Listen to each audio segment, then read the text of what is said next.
I'm confused. Good evening. Today I'm talking to Lorraine. Hi, Lorraine. Do you want to introduce yourself and tell us a little bit more about yourself? Hi, my name is Lorraine Mace. I am a hard-boiled crime writer. I'm the author of the D.I. Sterling series of novels that each book is there are 5 so far. Each one is a standalone crime, but the characters continue through. The 5th in the series was published just a couple of months ago, which is, sorry, give it a plug, Love Me Tender. And I also write for children. I run the Flash 500 writing competitions for flash fiction and novels. And I also critique and mentor other authors. So that's me. Wow. Did you always want to write? Yes and no. When I was much younger, I did, but not crime. I wanted to write like Georgette Heyer. I absolutely adored her books. And that's the first book I tried to write was a Regency romance, and it was absolutely abysmal.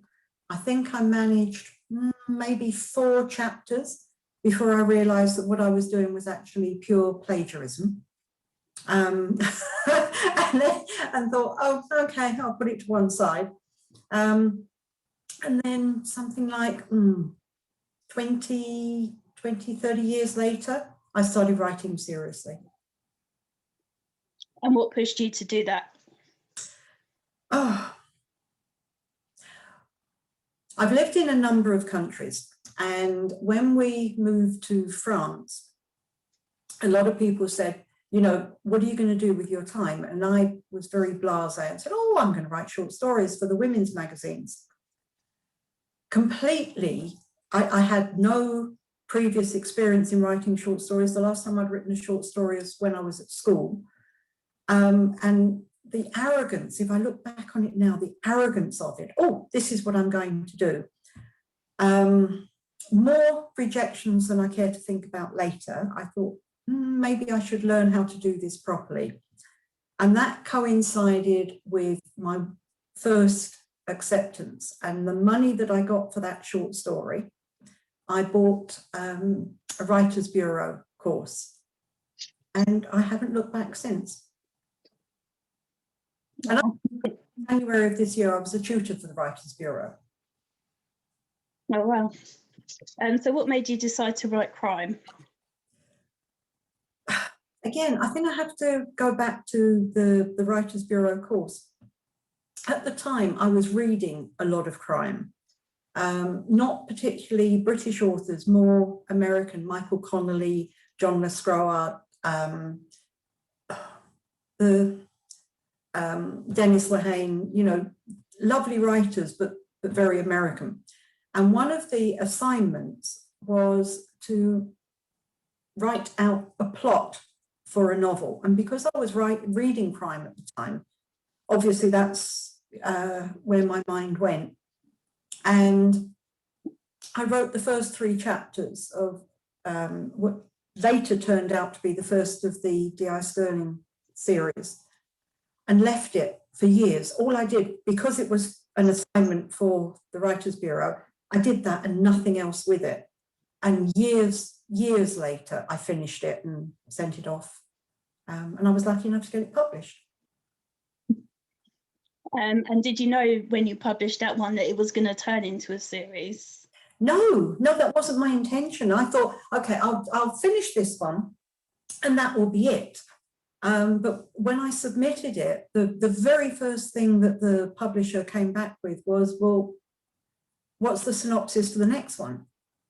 And I was like, I don't know. I don't have a synopsis for the next one, but obviously, you know, I wasn't going to tell the publisher that. So I knocked out a rough draft of the next book and worked on it and thought, oh, yeah, this would actually make a good book.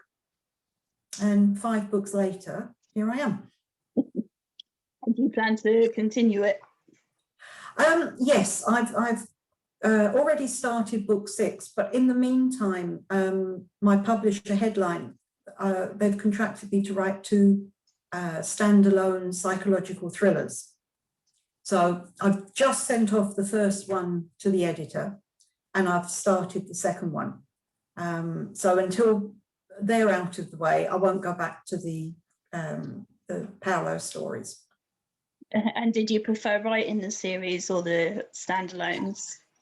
I'd only written the series for the best part of a decade. So when it came time to write the standalone, because it was so different, it was completely different. I enjoyed it, but I also felt a bit intimidated by it because it was so different to what I'd been doing. But once I got into it, I loved it. And the one I'm writing at the moment, I am really enjoying. If you were to be a character in your series, which character would you like to be? I think I'd like to be Detective Sergeant Kathy Connors. She is unique. She is completely different. She doesn't put up with any I won't swear. She doesn't put up with any rubbish. She knows exactly who she is, and she likes who she is and makes no apology for who she is. So yeah, if I was going to be anybody, I'd be her. And is there any book that you'd like to be a character in? Is there any storyline you'd like to experience? Oh, now that's a tricky question. I haven't been asked that one before. I think I'd go back to the Georgia Hayer novels. Yes, I would love to be the heroine of one of her novels. Which one would I really like? The Grand Sophie. Again, this is somebody, she knows exactly who she is. She doesn't take any rubbish from anybody. And she is very outspoken and forward for a time when women were supposed to be seen and not heard. You said you've lived in quite a few countries, so do you use those as settings for your books? No, I use characters and characteristics from people that I've known in different countries. But no, not the settings. The settings are all the UK. The Paolo Stirling series is set in Bradchester, which is a made-up town, but it's sort of in the East Midlands, which is an area that I know. So places like Stamford, Oakham, Rutland Water, Leicester, they all get a mention because they are within easy driving distance of this town that I've made up. Sorry, I was just to finish that question. In the first book, I lived in Malta for well, actually on the island of Gozo, and I got used to Maltese characteristics. So one of the characters in the first book is Maltese, and I used some of the characteristics that I knew. The pathologist is South African because I lived in South Africa. So like things like that. And would you give any of your characters their own spin-off? No. I will either stick with Paolo until I feel that's it. I've done that, and it's not going to go any further. Or I would carry on with standalones or write a completely different series. But no, I don't think so. Do you write any secret jokes or messages in your books that only a few people will understand? Not in the crime novels, but I also, let me just take a step back. The very first book I finished, where I actually got and thought the end, was a children's novel. And it's called Vlad the Inhaler, Hero in the Making. It's the first in a trilogy. And in that, I put in lots of humour that any adults reading with the children would get, but the children wouldn't necessarily. So there was lots of, I suppose, secret humour, but and adults have actually come back to me and, you know, said, that part made me laugh. The child's going, why are you laughing? I love that. That's awesome. Yeah. Like Shrek and stuff, where they've got secret jokes. Exactly. Yeah, love that. Yeah, oh, that's amazing. Do you have lots of author friends? Yes, I do. In online, virtually all of my online friends are either authors or avid readers, because that's part of my life. That's sort of who I am. In real life, no. Some of the online authors I have since met in real life and become friends that way. But no, very few writer friends. Would you come back to the book festivals in the UK, like Harrogate? I'd love to. I live in Spain, and at the moment we're not allowed to go anywhere. My daughter lives in Gibraltar, which is 20 minutes along the coast from here. I haven't seen her since the end of December because we're not allowed to travel from one province to another. So, you know, the idea of actually going to another country it's so far in the future, but yes, when I can, that's exactly what I intend to do. Yeah. Yeah, we're just starting to come out. So, although I'm very envious. I haven't ventured anywhere yet, though. I'm not brave enough yet, I don't think. Well, you see, that's the other thing. I would need to be really satisfied that it was safe before I was, you know, going to go and, because the whole point of those festivals is that there are loads and loads of people. So I would want to have that feeling of security that it was okay to be with loads and loads of people. And if there are not going to be loads and loads of people, there's no point in going. Yeah. Yeah, I mean, I've only been involved in the book community for about a year, just over a year. So I've got to know lots of people online and I haven't met any of them. And Harrogate is such a great chance to do that. But yeah, so many people aren't sure. So, well, I won't be going this year. I know some friends have booked. I won't be going purely because I don't think I'll be allowed to actually leave the country. So, but maybe next year. I'd really like to go. Yeah, that's the thing. I mean, you know, just if you can't go this year, it's not the end of the world, is it? You know, it's going to be on again next year. So, yeah. I think we've got a lot to look forward to, and I think possibly we'll be more appreciative of what is on offer because it's been withheld from us for so long. Yeah, I don't think people realise quite how much they miss that stuff. I didn't realise how much I miss going to see a comedian and stuff like that. So yeah, hopefully. Yeah, let's hope. And do you get a lot of feedback from your readers? Yes, including one who actually wants to do a misery on me. Because without giving too much away, I did actually kill off one of my characters. And she told me in no uncertain terms that that's what she would like to do, a Stephen King misery. And I thought, oh, I'm really glad we're not in the same country.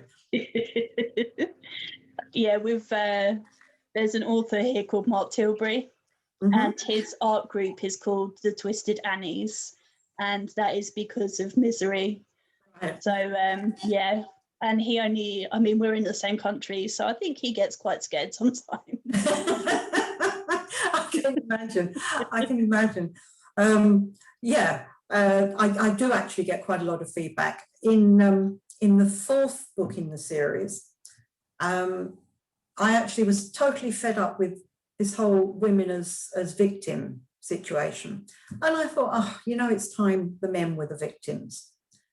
And somebody who sort of read the first 3 in the series, he sent me an email and he said, I've just read the first chapter of your book and it made my eyes water because the victim well, let's just say the man was a victim and he wasn't in a comfortable position.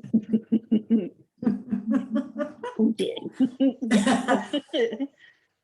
Bless him. Not really. Love it.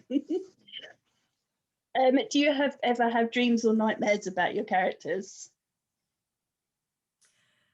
Not nightmares. When I'm writing, yes, I do dream about the character. They turn up in my dreams, and then it's sometimes really frustrating because in the dream they've had this brilliant dialogue, it's like really, really, really, really good.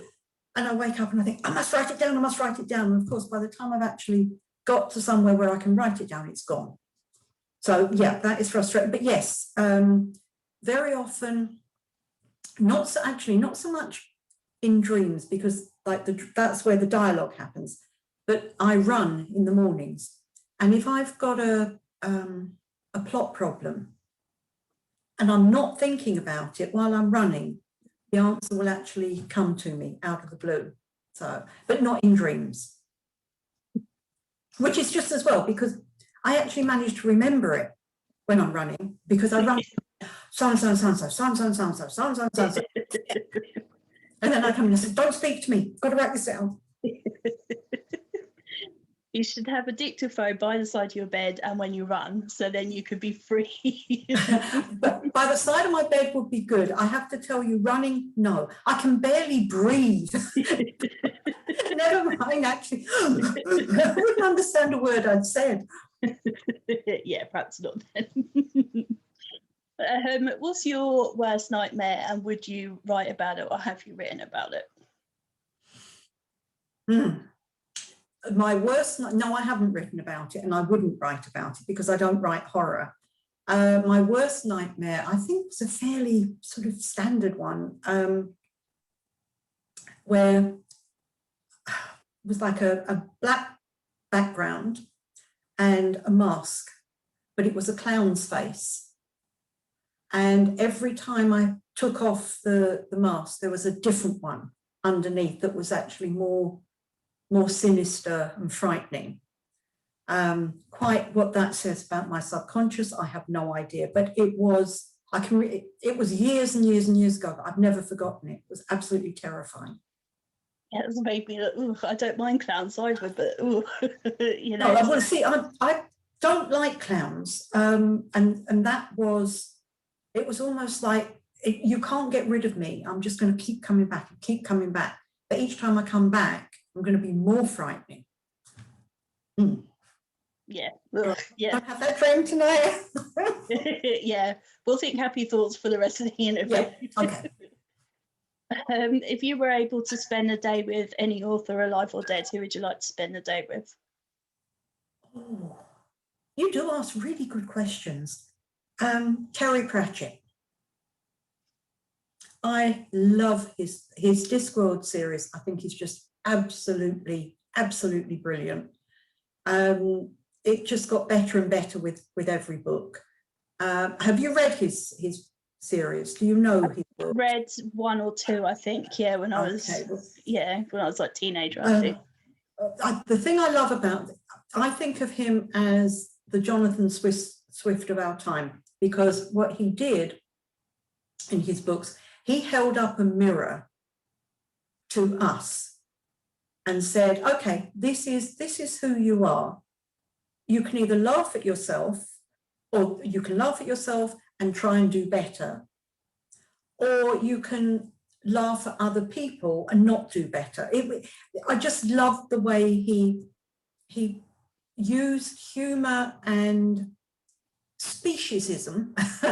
Because he had the trolls against the dwarves, and the dwarves didn't like the humans, and the humans didn't like the vampires, and the vampires don't like the werewolves. And it was all, us.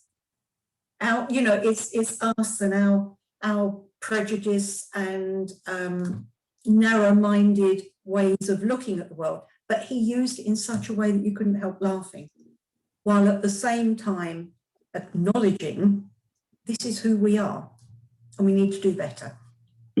Yeah. Yeah, if someone gets you thinking like that, that's quite an achievement, isn't it? Mm-hmm. Is there any book that you wish you'd written? Yes, but I changed the ending. I promise you I would. Gone Girl. I started reading Gone Girl and I was thinking, oh my God, this is good. This is good. This is really, really good. And I said at the time, I wish I had written this. It's the only book I've actually thought, oh, I wish I'd written this. And then halfway through, you get this complete flip in the story. And it was like, oh, this is even better. This is wow, wow, wow. And then I got to the end and I thought, no. In real life, no way would that ending happen. And I know it's fiction, but you've actually got to be able to believe in it. And I went to see the film in the hope that in the film, they changed the ending. And they didn't. I don't know if you've read the book or seen the film, but the ending, you see, if you haven't, then I don't actually want to give any spoilers. But if you haven't read it and you read it, when you get to the end, just remember what I said. Not realistic. No, I haven't read it, but I have got it. I haven't read it yet. It's brilliant. It is absolutely brilliant. Once you start, you will be totally gripped. But then when you get to the end, send me an email and say, you were right. Okay, it's a deal. I forgot what I was going to ask you now. Sorry. That's all right. It happens all the time. What's the most interesting thing you found while researching your books? Interesting. Apart from how to kill people. In my third book, all of the murders take place through insulin injections, which is something that everybody, we all have insulin in our body and it helps a lot of people. But if you don't need it and you're given an overdose of it, you're going to die. Hardly likely to be picked up in autopsy. Particularly if injected in a place where nobody's going to look, like between the toes. So yeah, I found that very interesting. Yeah, my degree is in forensic science, so. Oh really? Oh wow. Yeah. Okay. So, yeah. Teaching a grandmother to suck eggs, you already knew all of that. Well, I was thinking behind the ear is quite common as well, I think, for injecting, where you can't see at the base of the neck where the hairline is, but yeah. Well, I followed that research up with some discussions with a doctor, and he was actually the one who said between the toes, and unless there is a reason to look for it, it will get overlooked because it is a naturally occurring substance in the body, and unless they've got a reason to check, you're just going to get away with it. So because I wanted my murderer, I wanted it to be obvious that my murderer was using insulin, I had to make the injections obvious. So yeah, but that was one of the most interesting things. I found out a lot of unpleasant things in research that I don't particularly want to talk about, but that was interesting. What's your biggest dream as an author? I suppose to have my series turned into a television series. And do you have people in mind of who you'd like to play your characters? No, no, no. I think that's partly because when I read, and I think most people do this, I really don't like somebody saying, oh, he was 6'2" with blonde hair, blue eyes. You know, I don't want to know that. I want to actually picture in my head what those characters look like. And for that reason, obviously I do give some description, but no. When my children's book was published, it was published by an American company, and they hired an artist to actually depict the three main characters in the book. And obviously, you know, as author, I had very little say over the cover. And when they sent it to me, they were so excited. Oh, Lorraine, here. Blah, blah, blah. And I looked at it and I wanted to cry because they didn't look like my characters. They didn't look like the characters in my head. So when you say, do I have somebody in mind to play anybody? No, because I don't know in truth what the way other people view them. Does that make sense? Yeah, it does, yeah. I imagine that's the same for most people, but I found it interesting that when J.K. Rowling wrote Harry Potter, she always had Robbie Coltrane in mind for Hagrid, just all the way, which is, yeah, I mean... But you see, that I can understand. I can't imagine anybody else playing Hagrid. So, yeah, that makes sense. Yeah. But I wonder if it restricted how she wrote him or made it easier, I don't know. Possibly made it easier because she didn't have to think about him. She just knew him. You know, I think it would probably be easier. Yeah, well, it works. He is perfect, so. Yeah, absolutely. Couldn't be anybody else. Like, the same, I think the same as Maggie Smith for McGonagall, but. Yes. Yeah. Yeah, anyway. Do your family read your books? Yes. My daughter didn't, but now she does. I think the reason she didn't, she was worried that she might not like them, or she might think, oh God, Mum, you can't actually write. Embarrassing. But once she started reading them, she sort of got into them. And now she reads them before they've been published, because I send them over and say, look, read that, and then she'll come back and say, okay, Mum, this doesn't work, you know. So she's a really good first reader for me. Oh, brilliant. Does she feel privileged now she gets to read them first as well? No. Far from it. She doesn't feel privileged at all. I'll tell her. Nice lady I was speaking to the other night, she said, you should feel privileged. Yes, absolutely. It is a privilege and an honour. So, yes, you should. What's been the highlight so far of your writing, your author career, I guess?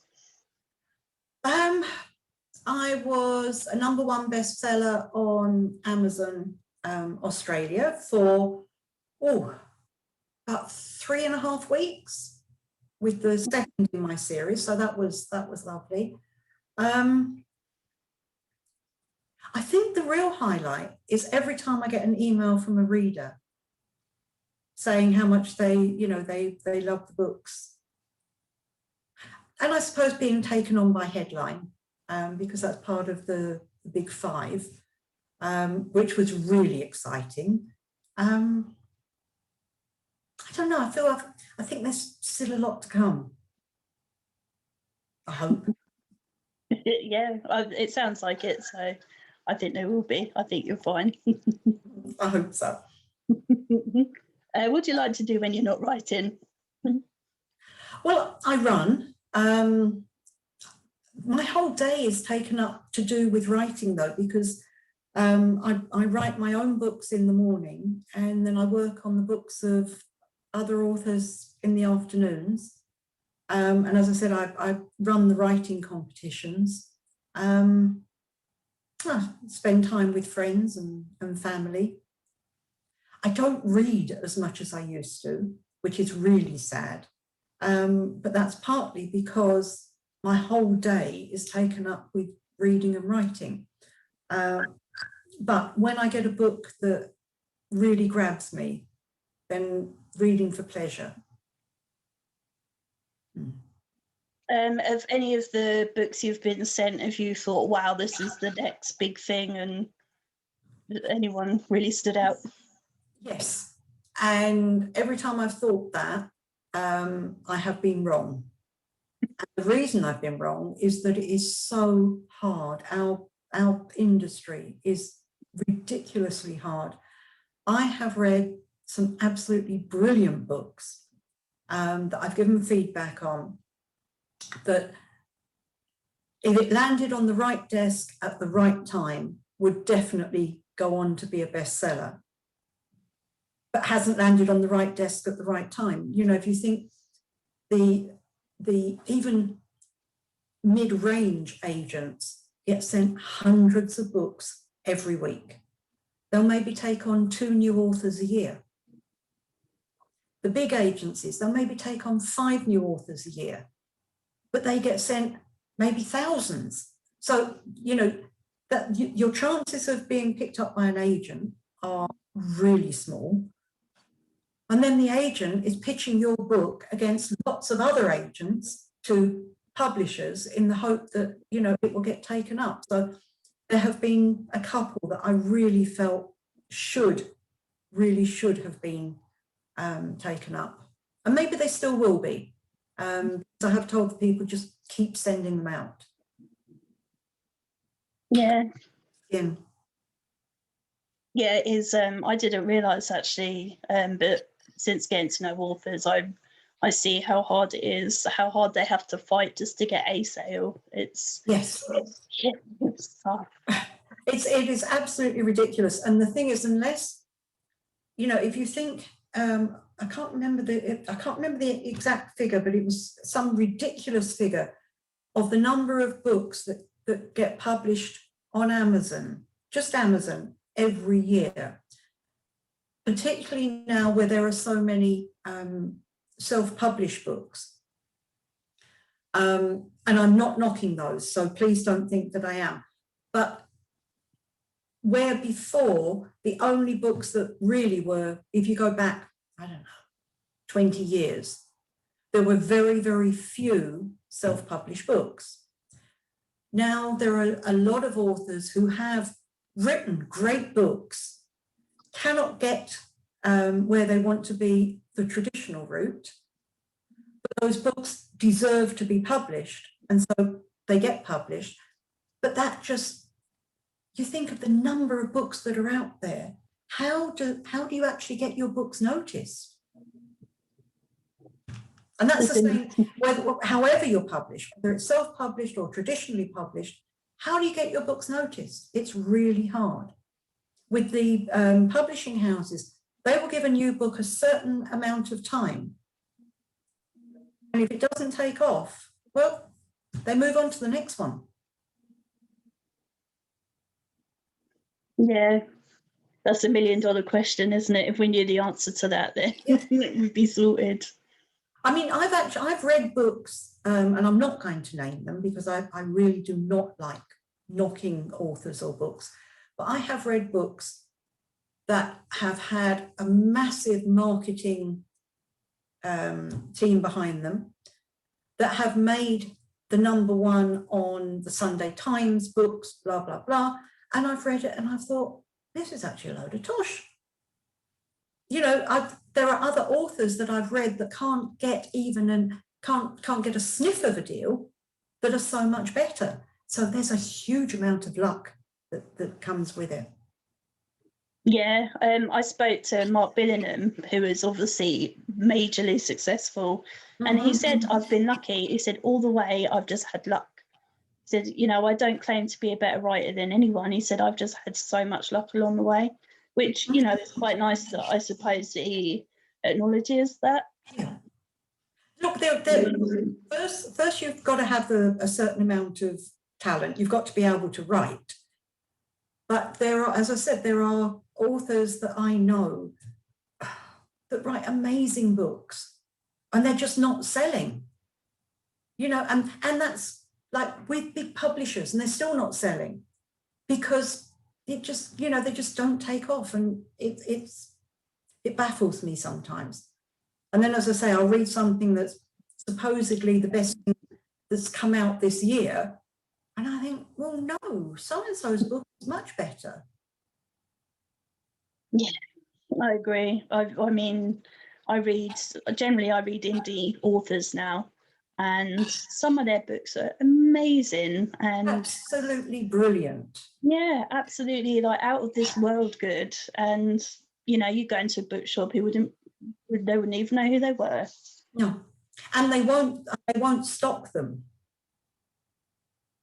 You know, that's maybe, you know, your local bookshop will stock some for you, but big chains, or, you know, to sort of get nationwide coverage, it's not going to happen.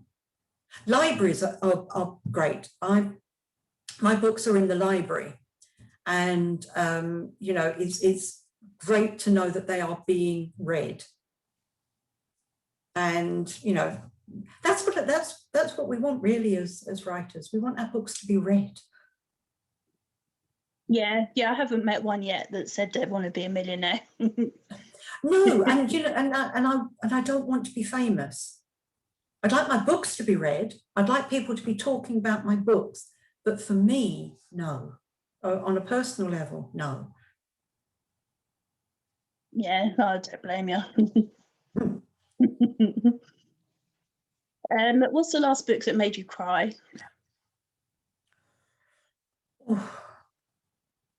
It was a true book. It was non-fiction, and it was based on the letters between Tsar Nicholas II and his wife Alexandra. And I stopped reading it at the point that I knew the whole family was going to be executed. And I sobbed buckets, and I couldn't actually go back to the book. So that was the last one that made me cry. Oh.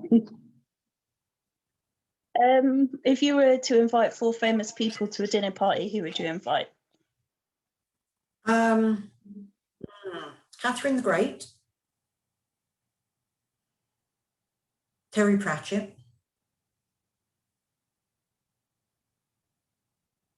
Nelson Mandela, and I'd want somebody funny there.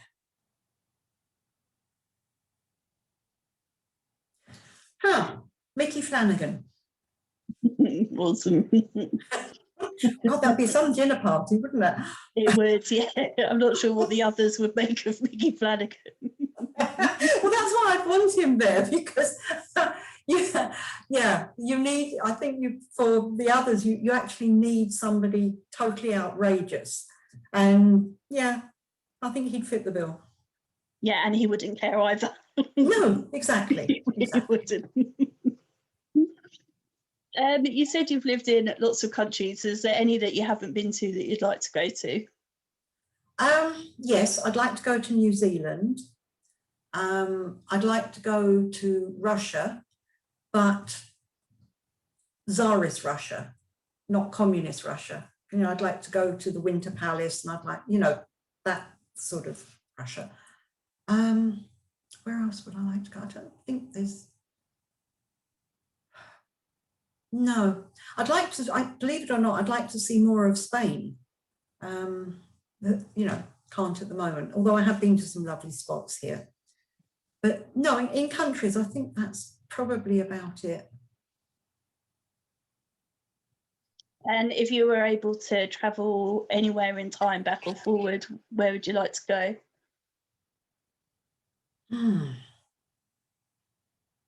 I think I'd like to go back to when I was about 15 or 16 and give myself a bloody good talking to and say, it doesn't matter what other people think of you. You're fine. Just enjoy your life. That's what I would like to do, because if I think about it, I spent far too many years worrying about what other people thought of me, what I was doing wrong, never mind ever what I was doing right, always, what was I doing wrong? Just so negative. And I think we're all guilty of that. And I'd really like to go back and give myself a bloody good shake and say, Lorraine, you're fine. You're absolutely fine. Just go and enjoy your life. Yep, sounds like a great idea. I think we could all do that. Yes. Who was your first celebrity crush? Paul McCartney. I absolutely adored Paul McCartney. I was convinced that given the right circumstances, we were going to make it. After him was, oh God, Davy Jones of the Monkees. See, I'm giving my age away now. I'm pretty ancient. Yeah, those two. They were my, David Essex. Oh, he was hot. It's the eyes, isn't it, with David Essex? Oh, no, it's just everything with David Essex. Oh, he was just gorgeous and sexy and more real than Paul McCartney or Davy Jones. You could actually believe in David Essex as a proper person. Yeah. Yeah, my mum's seen him. Actually, I wasn't allowed to go. Oh, yeah. I know. And she went to see ELO without me. Now that's mean. Yeah. Mean. But she took me to see the Police. Oh.